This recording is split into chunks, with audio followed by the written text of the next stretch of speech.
Hello, this is Stat135, Lecture 15.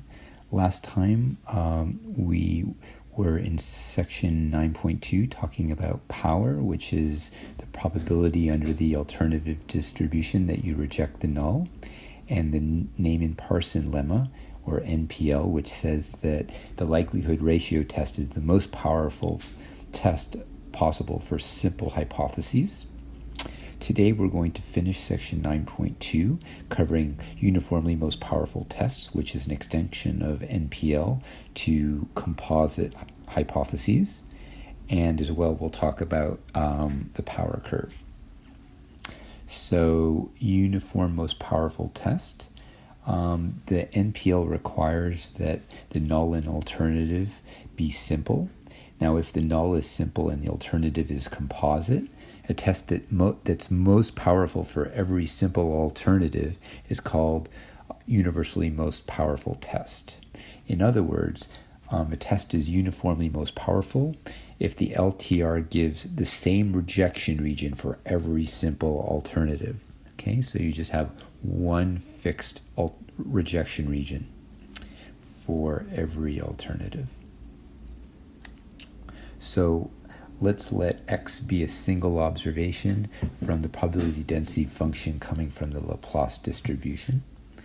And we're going to find the most powerful test for alpha is 0.05, testing where the null is 1 and the alternative is a half. So we're just starting with a simple hypothesis. We know this is going to be most powerful.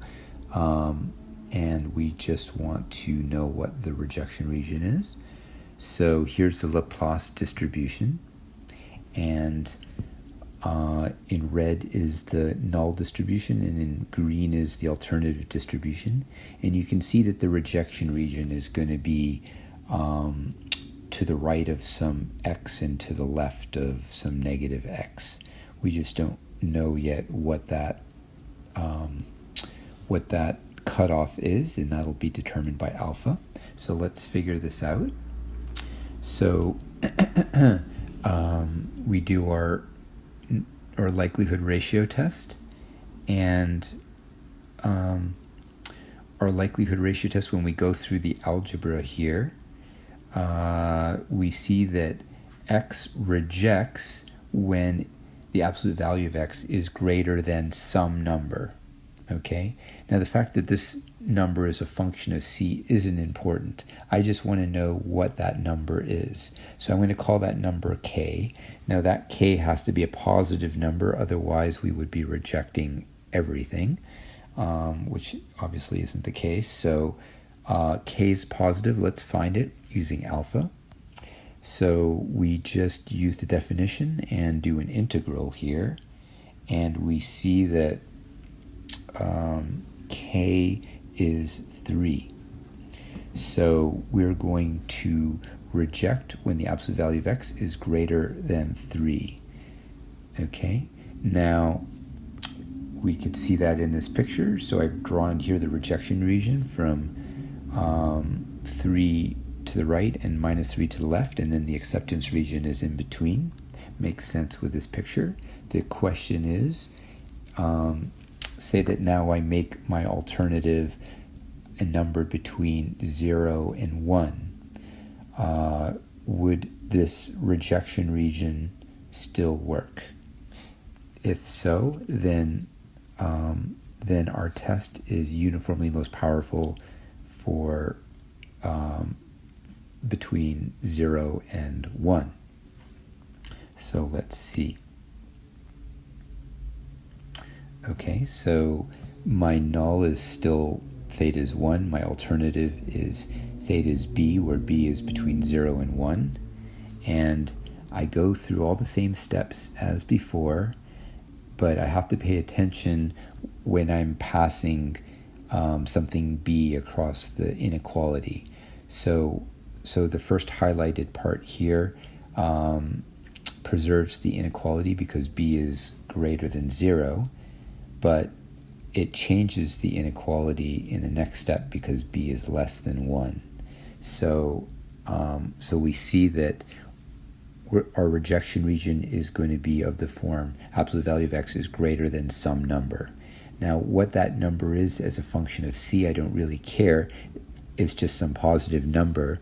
And just as before, you can show that if alpha is 0.05, that this number k is 3. So we're going to have exactly the same rejection region as before. Now, if b is 2, we would expect to have a different rejection region, and you can see it from the picture here. Using my very sophisticated drawing skills, I'll draw what it would look like for the alternative to be greater than 1.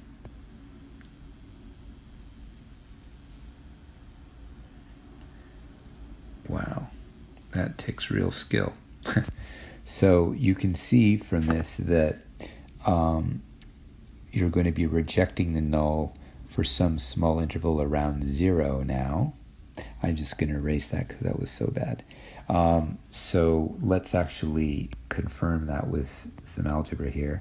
So when b, for example, is 2, you can show that the absolute value of x is less than 0.051. And you can check that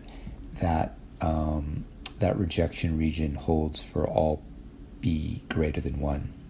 So greater than x, absolute value of x greater than 3 is UMP for b between 0 and 1, and its absolute value of x less than 0.051 is UMP for b greater than 1. I suppose I should say UMPT.